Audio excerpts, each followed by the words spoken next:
ఐటీలో ఎంట్రీ కావాలా? Trainee software engineer గా అజా కోడింగ్ ట్యూటర్ లో 2 వీక్స్ ట్రయల్ పీరియడ్ లో వెంటనే చేరండి. ఐశ్వర్య రాజేష్ గారిది సక్సెస్ స్టోరీ నేను ఆమెకు కూడా చెప్పాను కదా వీడియో కాల్లో. నేను ఒక 100 times పైన విని ఉంటా. ఈవెన్ మీ ఇంటర్వ్యూకి వచ్చే ముందు కూడా నేను విన్నాను. మళ్ళీ కళ్ళమ్మటి ఒక్క కన్నీరు చుక్క రాకుండా ఆమె సక్సెస్ స్టోరీ చెప్తే కొన్ని వేల మంది కళ్ళమ్మటి నీళ్ళు తెచ్చుకున్నారు. అవును, వాస్తవంగా చెప్పాలి, వాస్తవం అంటది. ఆ అమ్మాయి మనసు కూడా అంతా రాయి అయిందా అనిపించింది నాకు కూడా. బట్ మిమ్మల్ని చూసిన తర్వాత అనిపించింది నిజంగా రాయి అయిపోయింది ఆమెకి. చిన్నప్పటి నుంచి కష్టాలు ఇవన్నీ చూసి చూసి చూసి మనిషి అనే వాళ్ళు ఇంకెట్లా అయిపోతాం అట్లా అయిపోయింది ఆమె కూడా అనిపించింది. మీ గురించి చెప్పేటప్పుడు నిజంగా 38 ఏళ్లకే మీ వారు చనిపోయారు. ఆయన చనిపోయినప్పుడు ఆ అమ్మాయి వయసు 8. ఆయన చనిపోయిన 2 సంవత్సరాలకే మళ్ళీ మీ పెద్ద కొడుకు ఒక అమ్మాయిని ప్రేమించి సూసైడ్ చేసుకున్నాడో లేకపోతే వాళ్ళు చంపేశారో అని తెలియదని చెప్పి ఒక్కొక్క మాట అన్నారు. ఇంకొకటి అది జరిగిన కొన్నాళ్ళకే 20 years ఇంకొక కొడుకు బైక్ యాక్సిడెంట్ లో చనిపోయారు. కార్ యాక్సిడెంట్ లో చనిపోయారు. ఇంకా మిగిలిన నేను, మా బ్రదరు, మా అమ్మ, అంతే ముగ్గురుమే. ఈవెన్ ఇప్పుడు మా నాన్నగారు చనిపోయిన తర్వాత మా అమ్మ ఇల్లమ్మడి తిరిగి చీరలు అమ్మింది, ఎల్ఐసి పాలసీలు కట్టించింది, రియల్ ఎస్టేట్లో ఫ్లాట్లు అమ్మించింది. అంటే ఒక మగవాడు కూడా పడని కష్టాలు మా అమ్మ పడి కుటుంబాన్ని ఈ స్థాయికి తీసుకురావడానికి మెయిన్ రీజన్ అని చెప్పింది. ఇంకొకటి నాన్న చనిపోయినప్పుడు ఫైనాన్షియల్గా ఏమీ లేదు, జీరో. అవును, ఏమీ లేదు. తెచ్చుకుంటే తినాలి, లేకపోతే పస్తు పడుకోవాలి. ఆయన కోసం చాలా అప్పులు చేశాను కూడా. రాజేష్ ఏం చెప్తారు అసలు ఈ స్టోరీ గురించి? ఏం చెప్తారు మీరు పడ్డ కష్టం? అంటే ఇదంతా తలుచుకున్నప్పుడు తలరాత అంతే. ఇప్పుడు మనం ఓహో అనుకుంటాం జీవితంలో, చాలా మనం చాలా సుఖపడిపోతాం, హ్యాపీగా ఉంటాం అనేసి అనుకుంటాం లైఫ్. ఇప్పుడు మా ఆయన ఉన్నప్పుడు ఆయన బాగా సంపాదిస్తాడు, బాగా పైకి వస్తాడు అని మన కళ్ళు కనొచ్చు చాలా. అసలు యాక్చువల్గా అయితే హైదరాబాద్లో పెద్ద ఇల్లే కట్టుకుని ఉండొచ్చు ఆయన ఉండే పరిస్థితికి. కానీ ఏంటంటే కొన్ని అలవాట్లకి లోన్ అయిపోయి ఫ్రెండ్స్తో తిరిగి అతను కెరీర్ అతనే పాడు చేసుకున్నాడు. కానీ అదేంటంటే నేనేదో పాడు చేసినట్టుగా కూడా మాట్లాడారు. అది వచ్చి నాకు చాలా మనసు కష్టమైంది.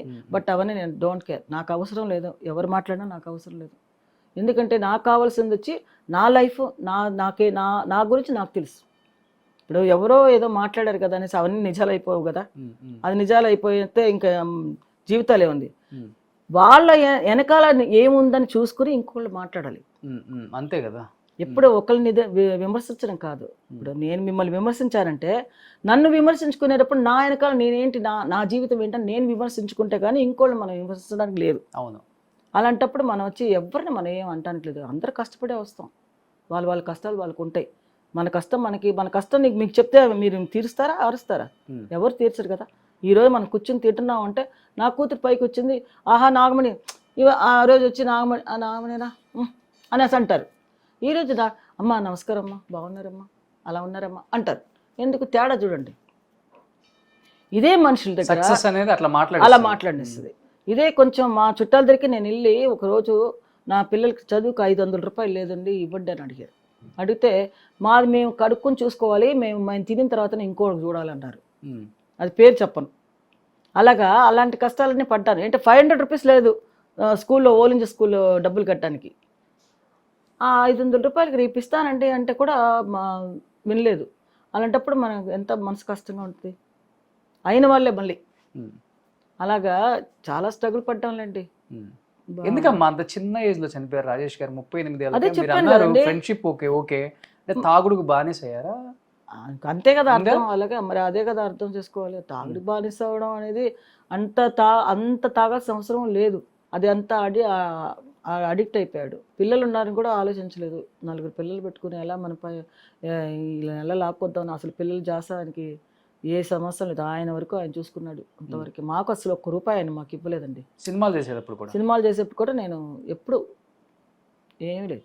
అంటే ప్రేమించి పెళ్లి చేసుకున్నారు, ఇద్దరు ఒకళ్ళు ఇష్టపడి పెళ్లి చేసుకున్నారు. ఎప్పుడు చెప్పడానికి ట్రై చేయలేదు మీరు? ఏం చెప్తాం, మనం ఎందుకు ఈ లైఫ్ అలా కదా. అది కుటుంబంలో మేము అందరం కలిసి ఉన్నాం కదా. అప్పుడు నేనేం మాట్లాడలేను కదండి. అది వేరే, అది ఫ్యామిలీది. నాకంటూ ఇప్పుడు మా ఆయనకంటూ ఏమి ఒక ఇల్లు వాకిలు అదంతా ఏం కట్టుకోలేదు. అప్పటికీ నేను బలవంతంగా ఒక ఫ్లాట్ తీసుకుంటే అది కూడా ఇంకా ఇలాగ అయినప్పుడు ఇంకేం కడతాం డబ్బులు, అది కూడా అంటే వాడికి ఇచ్చిన డబ్బులు తీసుకుని మళ్ళీ మేము వాడుకున్నాం. అలా 2-3 ఫ్లాట్లు నా ఫ్లాట్ నేను అమ్మేశాను. నేను ఒక ఇల్లు కొనుక్కున్నాను. అది కూడా అమ్మేసుకున్నాను నేను. ఓకే. నాకంటూ కూడా నేనేం ఉంచుకోలే. ఆయన హాస్పిటల్ బిల్ అదంతా నేనే చూసుకున్నాను. ఆయనకు హాస్పిటల్లో అంతా చాలా ఖర్చు అయింది. అప్పుడు అదేంటి హాస్పిటల్కి వెళ్తే ఒక్కొక్క నెల హాస్పిటల్లోనే ఉంచేదాన్ని. మారి బాగానే వచ్చేవాడు. మారి వచ్చి బాగా హ్యాపీగా ఉండేవాడు. చాలా మారిపోయాడు అనుకునేదాన్ని. మళ్ళీ వైట్ షర్ట్ ప్యాంట్లు గిన వేసుకొని సినిమా రిలాక్స్ చేస్తానే అది ఇదని అలా అనేసి మళ్ళీ ఏదో ఒక్కరోజు ఎవరైనా ఫ్రెండ్ వచ్చి ఏదైనా కొంచెం మందు తాగేస్తే చాలు మళ్ళీ మామూలు అయిపోయాడు. అట్లా అంతే, మనం ఏం చేయలేదు. ఓవర్ డ్రింకింగ్ అసలు లేదు, అసలు డ్రింక్ చేసేవాడు కాదు ముందంతా. అలాంటిది అతనికి ఆ 2 సినిమాలు దెబ్బతినడం, ఆ మోసపోయాడు. డబ్బులంతా ఏమార్చారా? ఏమార్చారు. ఒక్క రూపాయి రాలే మా కథలో. మేము పెట్టుబడి పెట్టిన డబ్బులన్నీ పోయినాయి. కారు గీరు అన్నీ పోయినాయి. ఇల్లు అన్నీ అమ్ముకున్నాం. మాకు ఫ్లాట్ ఉంటుంది, అది కూడా అమ్మేసి నేను అన్ని అప్పులు తెచ్చాను అనమాట. అప్పులు తెచ్చి బయటపడ్డాం. సో ఆయన చనిపోయినప్పటికీ ఇంకా జోబులో ఏం లేదు? ఏమీ లేదండి, అసలు ఏముంటుంది. మరి అప్పుడు దాకా జాయింట్ ఫ్యామిలీ కదా, ఫ్యామిలీ సపోర్ట్ కూడా లేదా ఇంకా? అవన్నీ ఎందుకులేండి, వద్దు. కానీ ఆయన చనిపోయినప్పటికీ 38 అంటే మీకు కూడా అంతే 39, 40. మీకన్నా చిన్న వాళ్ళే కదా ఆయన? 2 years చిన్న. ప్రేమించినప్పుడు తెలియదు చిన్న ఆయనని? తెలుసు, నేను చెప్పేశాను ఆయన, తనకు చెప్పా. నేనే అబద్ధాలు చెప్పాల్సిన అవసరం ఉంది. 40 సంవత్సరాలకి భర్త, 4 పిల్లలు, భర్త లేరు. ఇంకా మనమే ఈ కుటుంబాన్ని ఇంక ముందుకు నడపాలి అన్నప్పుడు అప్పటికి ఆయన ఉన్నప్పుడే సారీస్ అన్ని స్టార్ట్ చేశాను కదా, ఇన్సూరెన్స్ అన్ని అప్పుడు అతను ఉన్నప్పుడే చేసేదాన్ని. రియల్ ఎస్టేట్ చేశాను అతను ఉన్నప్పుడే చేశాను. అతని సంపాదన లేదు కదా. పిక్చర్ యాక్చువల్లీ మానేశాడు. ఎన్ని సంవత్సరాల ముందు, చనిపోక ముందు ఎన్ని సంవత్సరాల ముందు పిక్చర్లు ఆపేశారు? 4 ఏళ్ళు ఆఫ్ చేశాడు కదా. 4 ఏళ్ళ నుంచి అతను ఏ పని చేయడం మానేశాడు. షూటింగ్ వెళ్ళడు. షూటింగ్ పిలిస్తే రామనాయుడు గారి సినిమాలో షూటింగ్కి బండి వస్తే నాకు ఒంట్లో బాగాలేదు నేను రానని చెప్పేసి అంటాడు. శోభన్ బాబు వాళ్ళంతా వెయిటింగ్లో ఉంటారు అనమాట. అలా చేస్తే ఇండస్ట్రీలో ఊరుకోరు కదా. అలా పాడు చేసుకున్నాడు లైఫ్ని. ఒక రకంగా ఆయన కెరీర్ ఆయనే పాడు చేస్తున్నారు. ఆఫర్లు రాక కాదు, ఆఫర్లు వచ్చినాయి, చాలా వచ్చినాయి. అదే అంటారు కదండి, ఇప్పుడు శనీశ్వరుడు నెత్తి మీద ఉంటే ఎవరేం చేయలేరు. ఇప్పుడు మంచిగా మన మనిషి మారదామన్నా కూడా మారనివాడు అనుకుంటా దేవుడు. అట్లా పరిస్థితి అనమాట అతనిది. పెళ్ళయ్యాక ఎన్ని సంవత్సరాలు కలిసి ఉన్నారమ్మా? ఉన్నాం చాలా. ఆయన చనిపోయే వరకు నేనే కదా చూసుకున్నాను. మహా అయితే ఒక 12-13 సంవత్సరాలు కదా. 81 నుంచి 98 అంటే చూడండి ఎన్ని సంవత్సరాలు. 98 వరకు ఉన్నారు. 98లో చనిపోయాడు అతను. బట్ మీ కెరీర్ అంతా కూడా పెళ్ళైన తర్వాత మీరు ఆపేశారు. ఎప్పుడో మంచి డాన్సర్ మీరు. అన్నీ ఎప్పుడో ఆఫ్ చేశాను. అందరు తిట్టారు. నాగేశ్వరరావు గారు అయితే కూర్చుని 1 గంట సేపు నాకు ఇది నీకు చెప్తున్నాను, నువ్వు పెళ్ళయిందనేసి నువ్వు మానేక, నువ్వు వచ్చి నువ్వు చెయ్యి, నువ్వు ఇది మా డాన్స్ మాత్రం వదలొద్దు, నువ్వు మంచి డాన్స్ మాస్టర్ అవుతావు.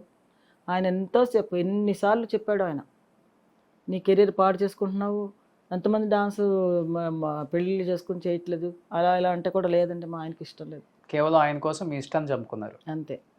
అతని వల్ల నేను ఫీల్డ్ వదులుకున్నాను. అందరు తిట్టారు. రాఘవేంద్ర గారు అయితే, ఏం నాగమణి అసలు బుద్ధి ఉందా నీకు, ఇలా వెళ్ళిపోతావేంటి, పెళ్లి చేసుకుంటే చేయకూడదనేది ఏం తప్పేంటి నువ్వు చేసేది అని అంటాడు. రాజేష్ని కూడా పిలిచి, ఏం రాజేష్ ఎందుకు మీ ఆవిడ నువ్వు ఆఫ్ చేస్తున్నావు అని కూడా అడిగాడు ఆయన. దాసనారాయణ చాలా ఇష్టం, దాసనారాయణ కానీ వీళ్ళందరికీ మంచి అభిమానం నేనంటే. ఎక్కువ ఏ మాస్టర్స్ దగ్గర చేశారు మీరు? నేను ఎక్కువ సలీం మాస్టర్ చేశాను. ఆ తర్వాత ముందంతా వచ్చి ఒక్క మాస్టర్ దగ్గర చేశాను అసిస్టెంట్గా.